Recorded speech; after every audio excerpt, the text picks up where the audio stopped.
భవానీ గారిని కలవాలి.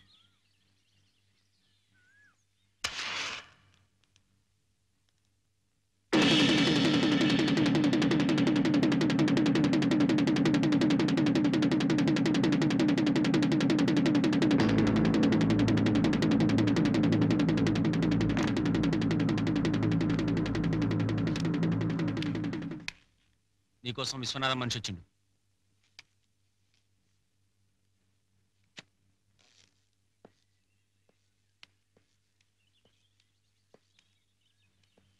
విశ్వనాథం గారు మిమ్మల్ని రాత్రి 10ంటికి కలుస్తామన్నారు. మా కారు వచ్చి మిమ్మల్ని పికప్ చేసుకుంటుంది. మీరొక్కరే రావాలని చెప్పమన్నారు.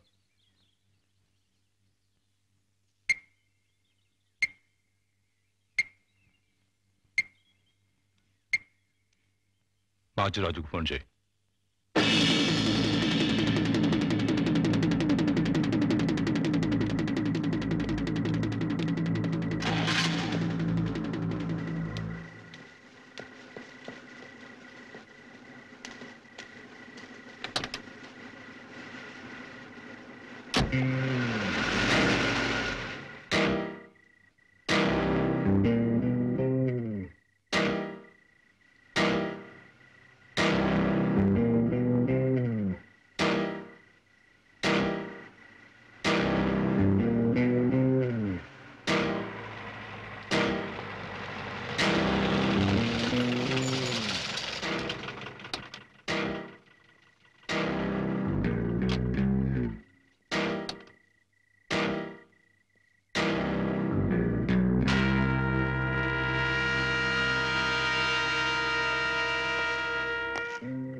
టైం వేస్ట్ చేయకుండా పాయింట్కి వద్దాం.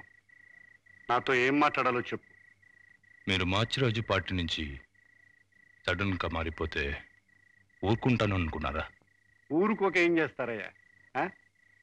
నాకు మాచిరాజుకి ఉన్న శత్రుత్వం ఊరంతటికీ తెలుసు. మీరు రేపు నన్ను మర్డర్ చేయించవచ్చు. దానికి కారణం కోర్టుకి తెలియకపోయినా ప్రజలందరికీ తెలుస్తుంది. మాచిరాజు రాబోయే ఎన్నికల్లో పోటీ చేయబోతున్నాడు కనుక ఈ టైంలో నన్ను మర్డర్ చేయడం అతనికి మంచిది కాదు. కండబలం ఉంటే చాలదయ్యా. అప్పుడప్పుడు బుర్ర పెట్టి ఆలోచించడం నేర్చుకో. నిన్నిక్కడే మర్డర్ చేయించగలను, కానీ దానివల్ల నాకేం ఉపయోగం లేదు. పార్టీలు తగదా పడ్డం వల్ల ఎవరికీ ప్రయోజనం ఉండదు. మాచిరాజు నేను కలుసుకోవడానికి మీటింగ్ ఏర్పాటు చేయి. ఏం చేయాలో మేము డిసైడ్ చేసుకుంటాం.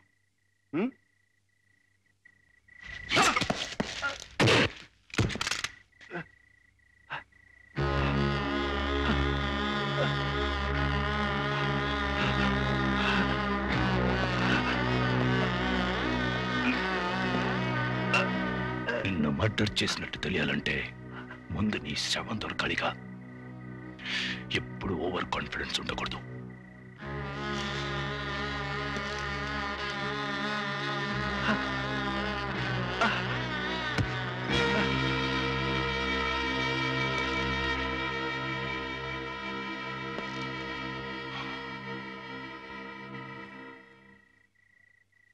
ఈ కార్య పార్ట్గా పార్ట్ విప్పి బజార్లమ్మయ్యని. ఈ శవం అచ్చుకి ఎవరికి తెలియకూడదు.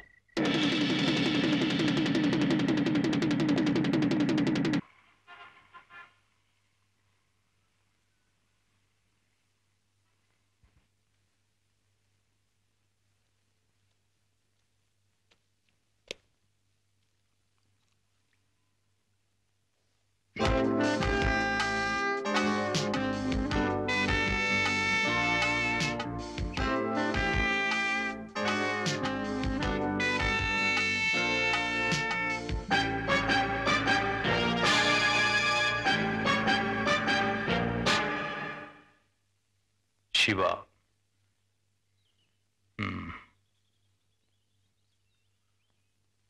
నువ్వు బయటికి వెళ్ళు.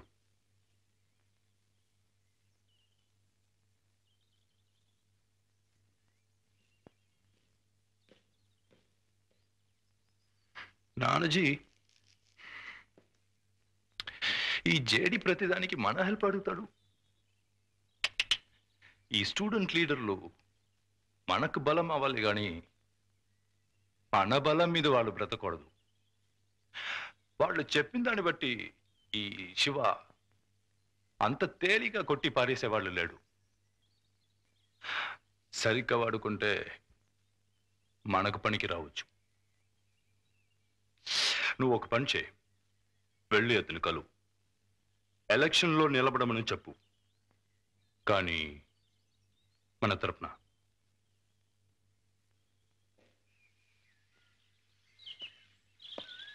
నువ్వేం ఫీల్ అవ్వకు, ఆయన మూడు బాగలేదు, తర్వాత నేను చెప్తానులే. ఇప్పుడు శివ ఎక్కడ దొరుకుతాడు? లంచ్ టైంలో వాళ్ళంతా హోటల్ హైలైట్కి వస్తారు.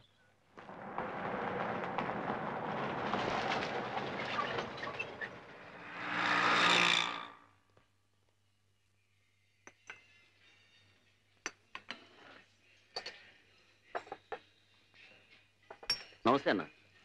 ఇక్కడ శివ అని కాలేజ్ స్టూడెంటా? వస్తాడు, కూర్చోన్నా.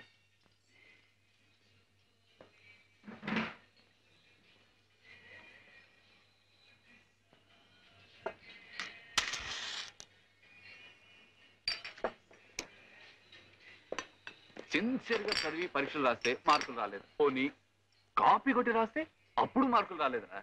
మరి నాకు మార్కులు ఎప్పుడు వస్తాయో చెప్పు. మీకోసం గణేషన్ వచ్చిండు.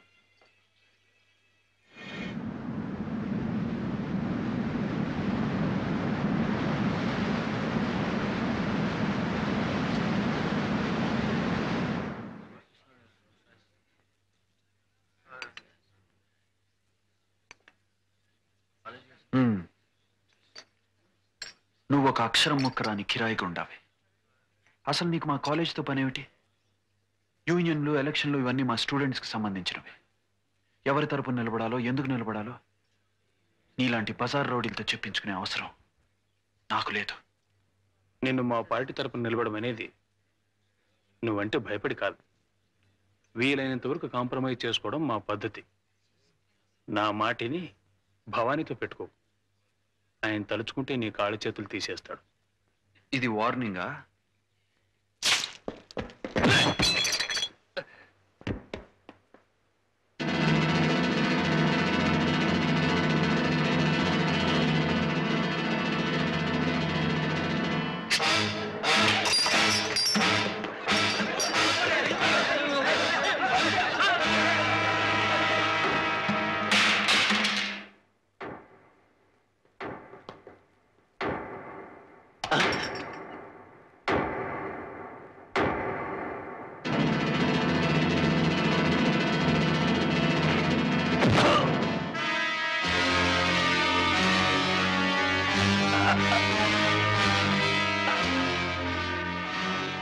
నువ్వు దెబ్బలాడ్డానికి రాలేదన్న సంగతి నాకు తెలుసు.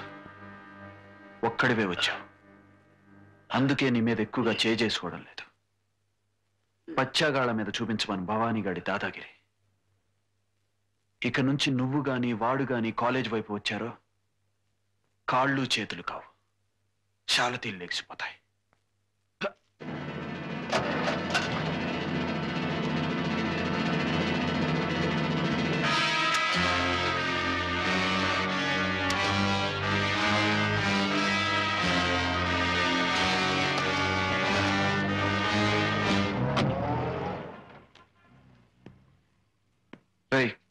టీ చెప్పరా.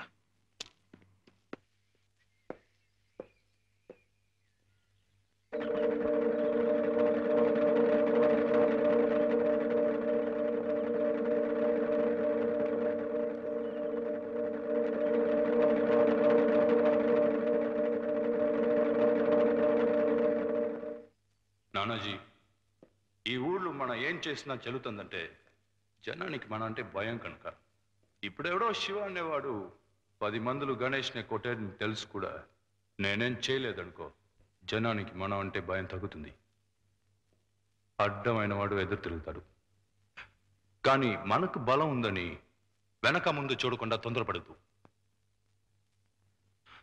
వాడి మీద ఒక కన్నేసి ఉంచండి. కరెక్ట్ టైం చూసి వాడిని వాడి ఫ్రెండ్స్ని నరికి పారేయండి. నానాజీ,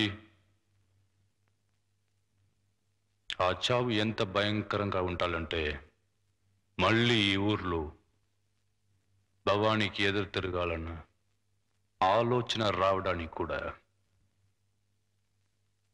ప్రతివాడు భయపడాలి. భవానీ తరఫు నిలబడినని చెప్పి మంచి పని చేసావు, కానీ వాళ్ళ విషయం ఇంతటితో వదిలేరు. ఎందుకైనా మంచిది, కొంచెం కేర్ఫుల్గా ఉండు. ఏం చేస్తాడులేండి. భవానీ సంగతి నీకు పూర్తిగా తెలీదు. విశ్వనాథం అనేవాడికి మాచిరాజుకి రాజకీయంగా తగాదా వచ్చింది. ఆ తర్వాత విశ్వనాథం ఒకరోజు రాత్రి భోంచేసి బయటికెళ్ళాడు. ఇంతవరకు ఏమయ్యాడో తెలీదు. భవానీ అతన్ని చంపుంటాడని ఊళ్ళో ఒక పుకారుంది. అదే జరుగుంటుందని నాకు తెలుసు, కానీ ప్రూవ్ చేయడానికి శవం కూడా దొరకలేదు. అయినా ఊళ్ళో జరిగే గొడవలన్నీ మనకెందుకు? ప్రతి వాళ్ళు మనకెందుకు అని అనుకోవడం వల్లనే పరిస్థితులు ఇలా ఉన్నాయి. ఎవరొకళ్ళు ఫస్ట్ స్టెప్ తీసుకోవాలిగా. చెక్.